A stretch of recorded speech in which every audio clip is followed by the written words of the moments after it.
Hi, this is Marnie from Runstreet. I'm here to give you a guide of haunted Brooklyn. So these are some of the creepiest spots you can run by or you can walk by. I'm including a map and more details on the blog. Our first stop on the Haunted Brooklyn tour is Litchfield Villa, an Italianate mansion that has had ghastly sightings and happenings over the years. The Gothic mansion was built on a private estate owned by the Litchfield family.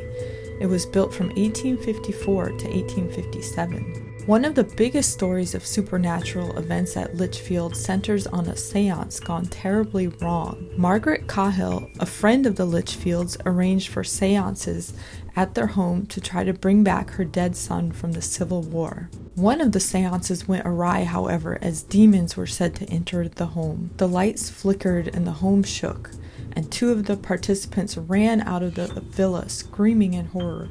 Within a year of the seance, 4 of the 5 participants died, including Mrs. Cahill, and the remaining one, William Woodruff, vanished with no known record of his whereabouts after that fateful day. Litchfield Villa is located at Prospect Park West and 5th Street in the scenic Park Slope neighborhood of Brooklyn. You can run by Litchfield Villa, which is now the headquarters of the Brooklyn Department of Parks and Rec, by running along Prospect Park West on the western side of the park. You'll see the looming mansion perched at the edge of the woods.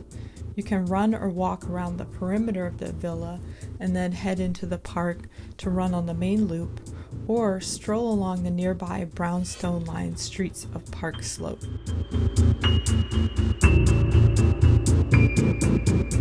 So no tour of haunted Brooklyn will be complete without seeing a haunted brownstone.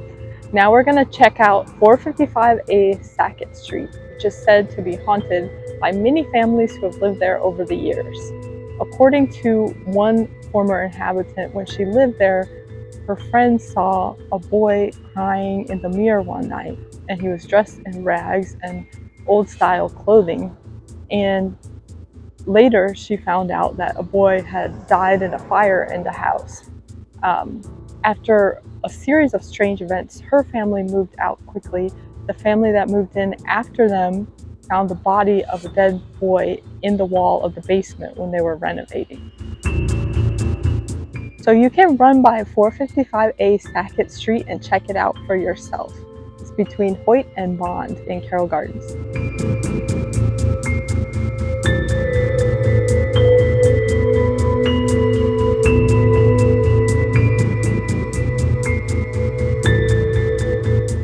And the next stop on our Haunted Brooklyn tour is the polluted Gowanus Canal. So this toxic dumping ground has been Brooklyn's dumping ground for industrial waste for over 100 years, but also it's said to be a dumping ground for the mob. They say that bodies and weapons have been thrown into the canal because they can never be recovered from the toxic sludge.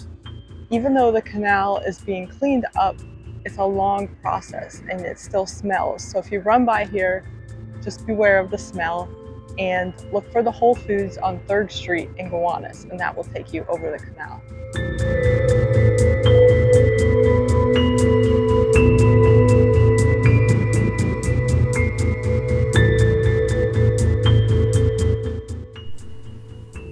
Brooklyn was a major battle site in the Revolutionary War, and many lost souls from the war are said to haunt the borough. The 1776 Battle of Brooklyn was where 400 Maryland soldiers fought against 2,000 British soldiers at Old Stone House, resulting in over 200 deaths, mostly on the Maryland, U.S. side. It is said that the bodies lie in a mass grave under the Staples in Gowanus. You can run by the Gowanus Staples at 3rd Street and 4th Avenue and check out the site for yourself.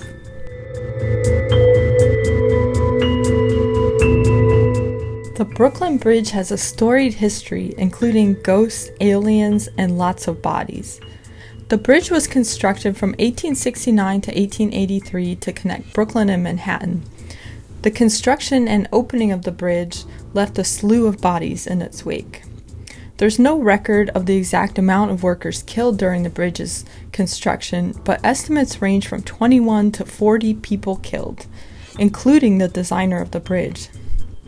In addition, 12 people were crushed to death in the stampede 6 days after the Brooklyn Bridge's grand opening in 1883. It's no wonder with all these bodies that Brooklyn Bridge ghosts have been seen and heard by many. People have reported seeing a headless ghost of a worker decapitated during the bridge's construction. The ghostly silhouette of the man and a transparent blonde woman have also been seen by several people. You can take a run over the Brooklyn Bridge and decide for yourself if it's haunted, but be careful of tourists during peak travel times, as you may find that the only shouts you hear are your own trying to clear a path through the revelers.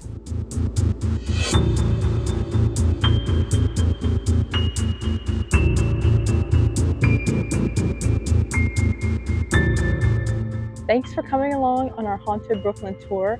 For more information and spooky spots you can check out in Brooklyn, check out the blog linked below.